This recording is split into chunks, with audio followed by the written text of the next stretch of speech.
12 de abril y conversamos con el doctor Rudy de Gracia, cómo actuar frente a las emergencias, las situaciones que son distintas en medio de la Semana Santa, doctor Roberto Lafontaine. Sí, para que tengan una idea del número de desplazados, desde el 2014 para acá, durante los feriados de Semana Santa, exceptuando el año de la pandemia, se han desplazado 24.147.000 individuos, lo que da unos 3.4 millones cada fin de semana, o sea, cada feriado de Semana Santa durante los últimos 7 años. O sea, eso nos indica el riesgo, ¿no?, al mayor cantidad de personas movilizándose.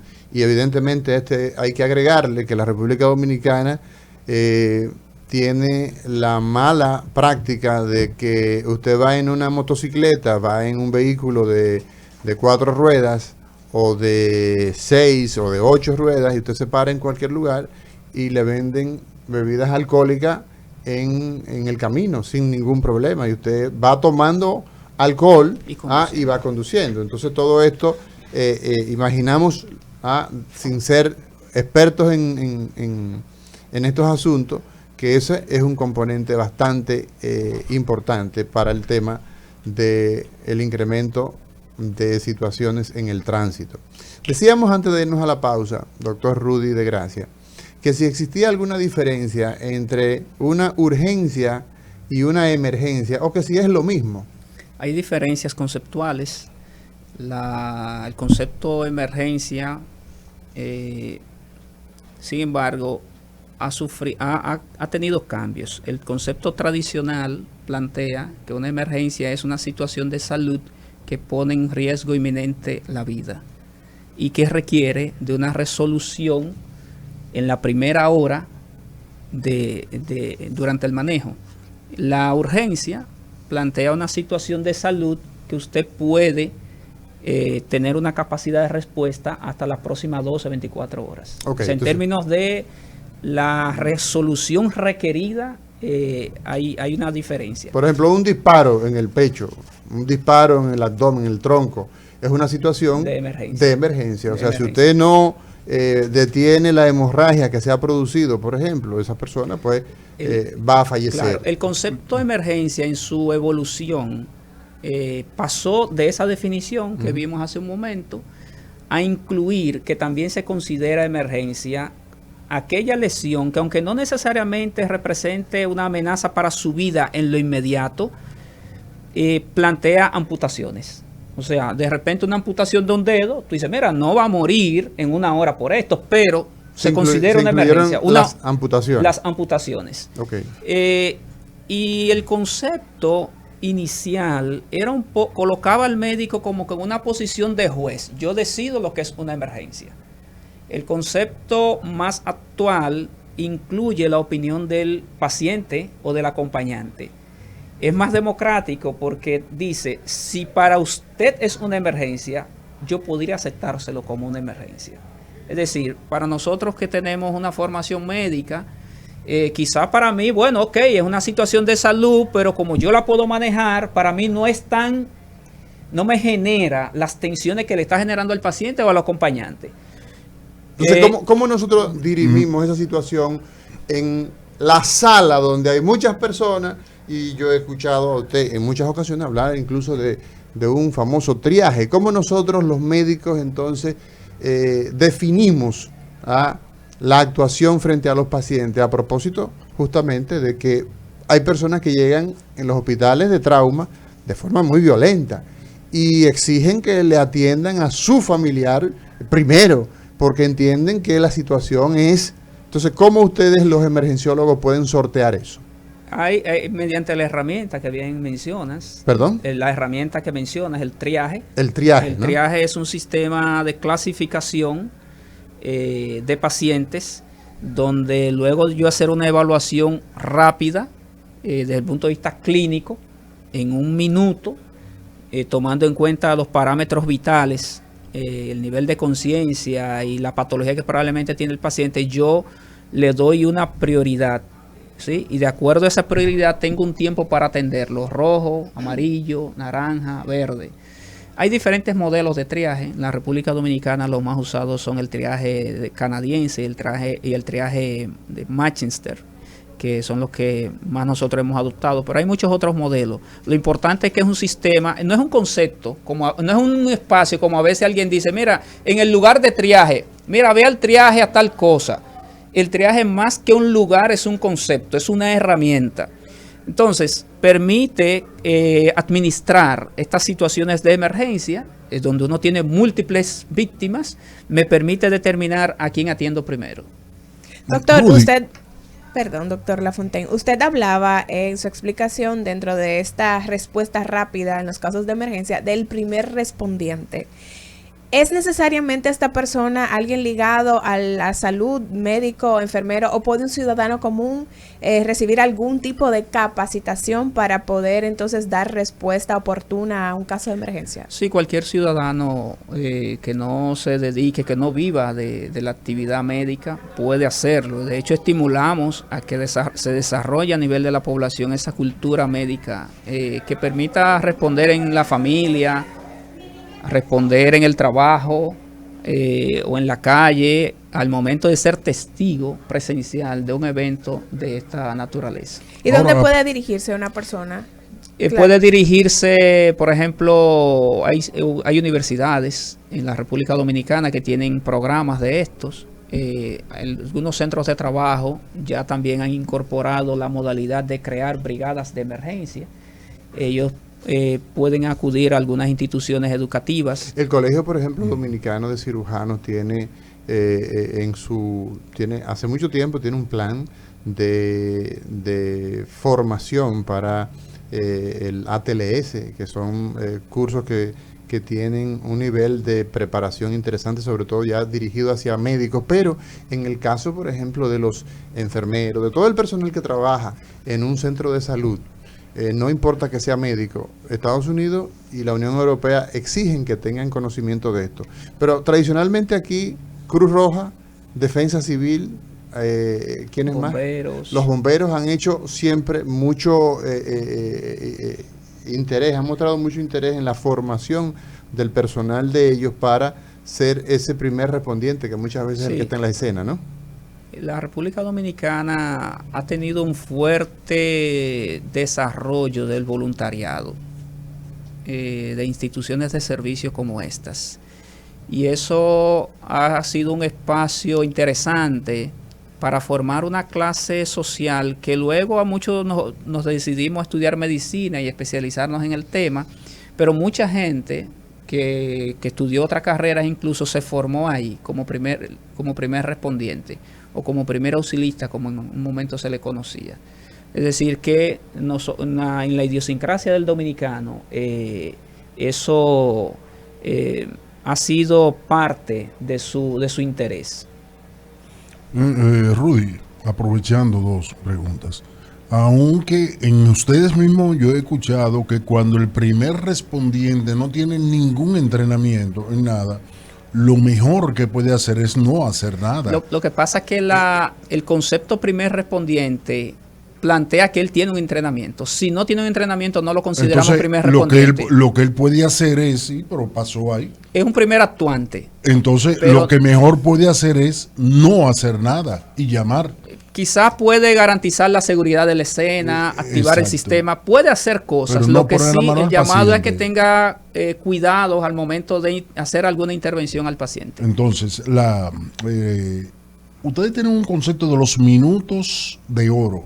Sí. Para el concepto de para responder a una emergencia. Sí. ¿Tú puedes señalarlo? Se habla de la hora dorada, la media hora de platinum también. ¿Qué es eso?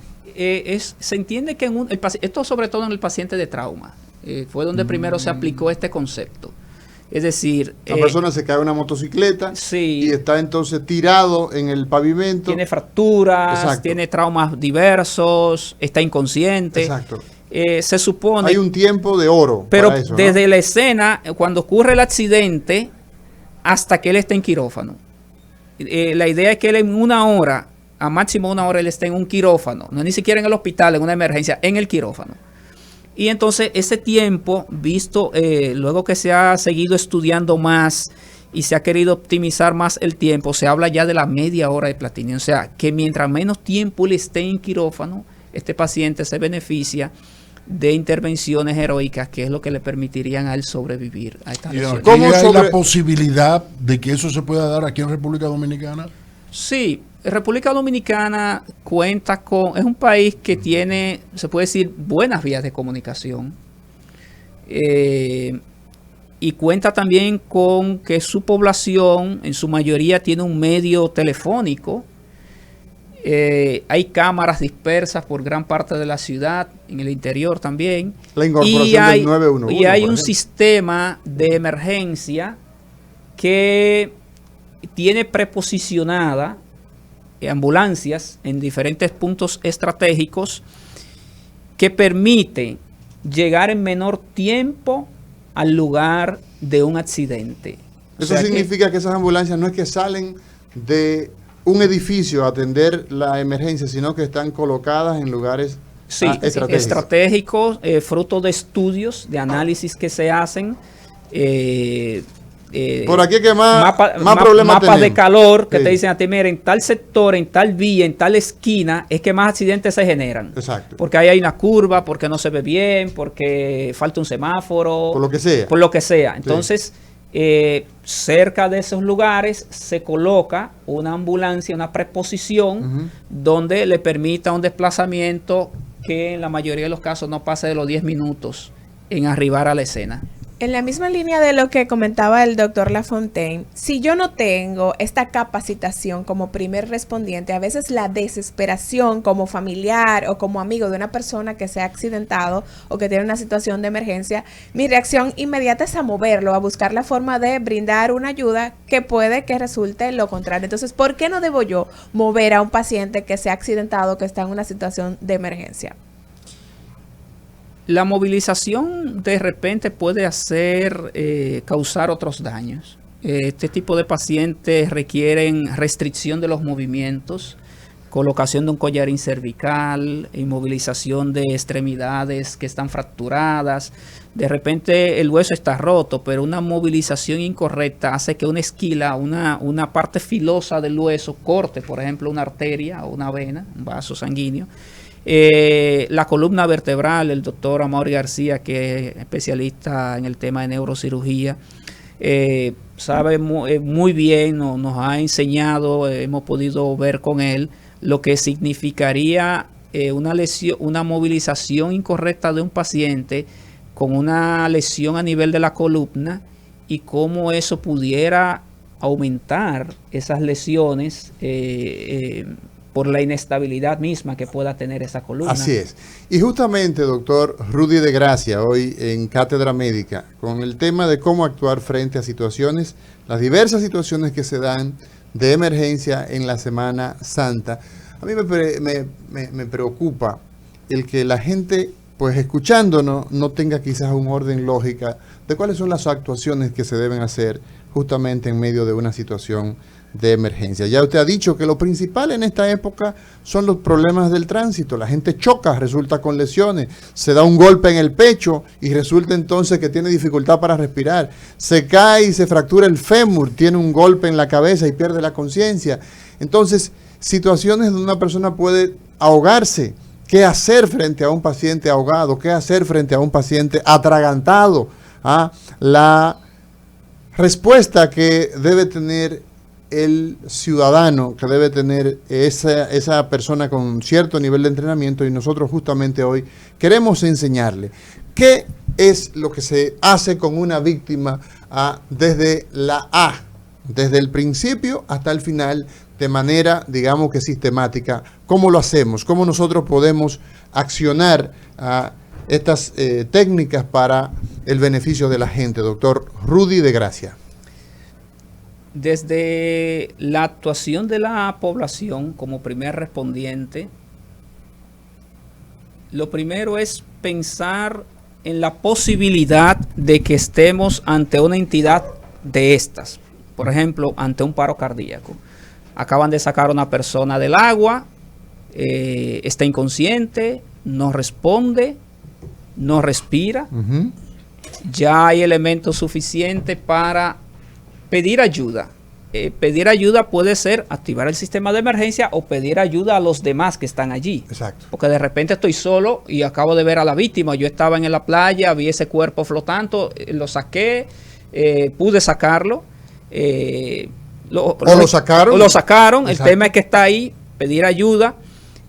Y ahora me planteo la necesidad de hacer una reanimación de este paciente. Una reanimación. Sí, porque él no está respirando. No está respirando, no tiene pulso y no responde. Exacto. Él cumple con 3 condiciones, que con 2 de ellas es suficiente, no responde y no respira. Ya eso me plantea a mí, tengo luz verde para iniciar unas maniobras heroicas de reanimación, o sea, de realizar RCP en este paciente. Doctor, pero si él no responde y no respira, ¿está muerto? No necesariamente. No necesariamente. Eso es bien importante. Eso es importante porque para mí que no presencié lo que pasó, exacto, en principio lo que tiene un paro cardíaco. O sea, como ciudadano le doy la oportunidad a esta persona de pedir ayuda y de yo iniciar unas maniobras que si está fallecido, bueno, lo habré intentado. Exacto. Si no está fallecido, le he dado la oportunidad. Y si no tiene un paro cardíaco, no le voy a hacer daño. Esas son 3 justificaciones que son muy válidas. Entonces, ¿cómo iniciamos esto, doctor? Que usted dice que es la resucitación cardiopulmonar. La reanimación. Reanimación. Porque la resucitación sería ya para alguien que ha fallecido, sí. y no aplicaría. La reanimación. Sería reanimación.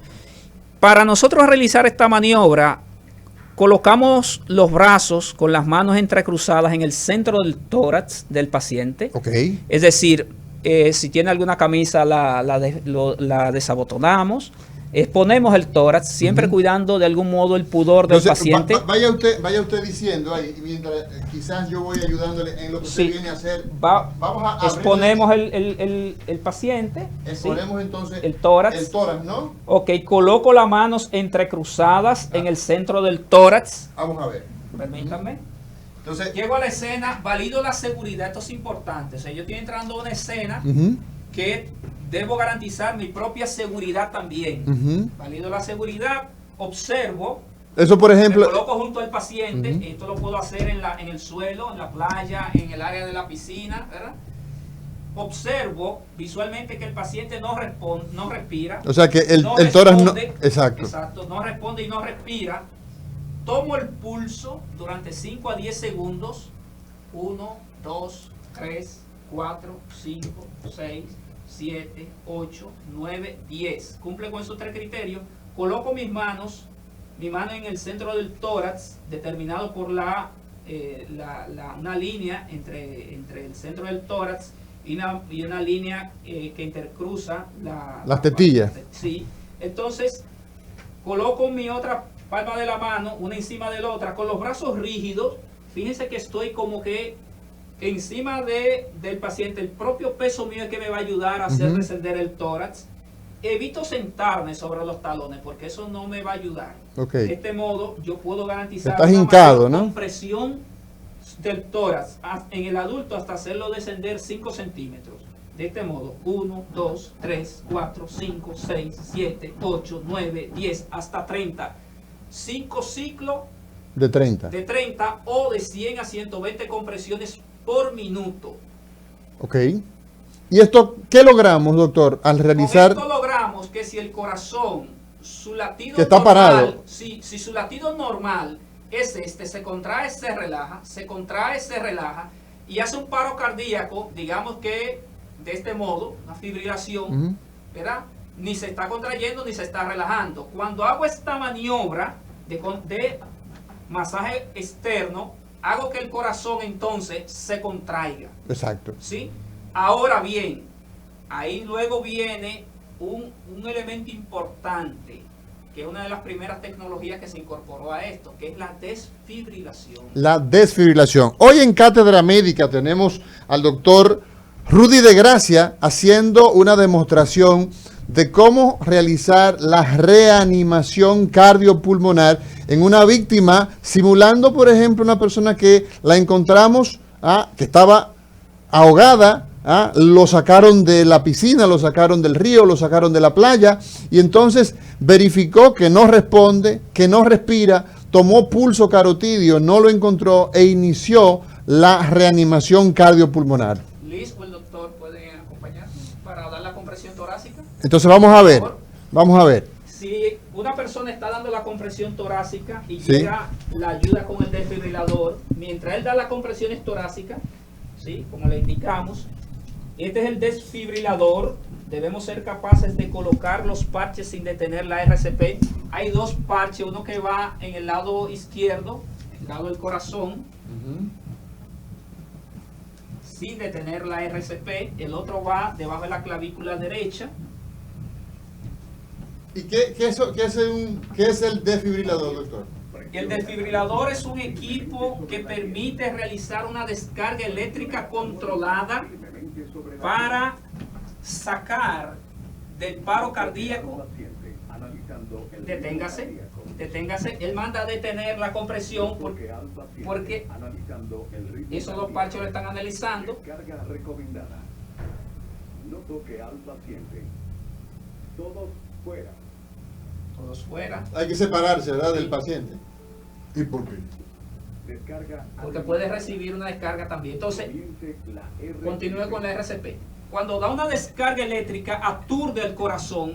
Y entonces siempre después de una descarga eléctrica por el desfibrilador se continúa con RCP por al menos 2 minutos. O sea, esto permite como empujar más el corazón y sacarlo de ese ritmo de parada. Doctor, ese desfibrilador, ese equipo que nosotros tenemos,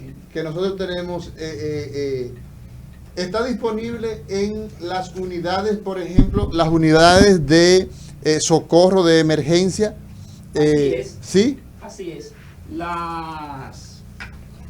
Nuestras ambulancias, en su mayoría en la República Dominicana, instituciones que tienen ambulancia. 911, por ejemplo, cuenta con sí, desfibriladores. Sí, claro.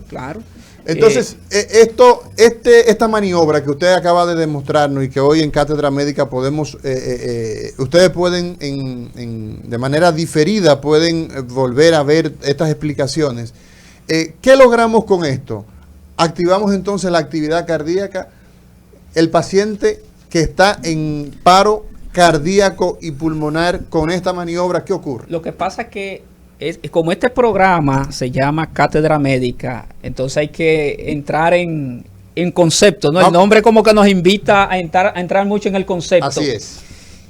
El paro cardíaco tiene, conceptualmente, es el cese de la función del corazón y la incapacidad para suplir la demanda de órganos nobles. Exacto. O sea, la sangre va a suplir la energía que necesita el corazón mismo, el cerebro, los riñones, el hígado, todo. Ahora, ¿qué pasa? El corazón se detiene de 4 formas diferentes.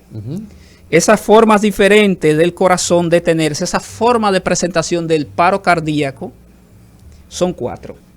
Primero, y no tienen que seguir un orden lógico, está la fibrilación ventricular.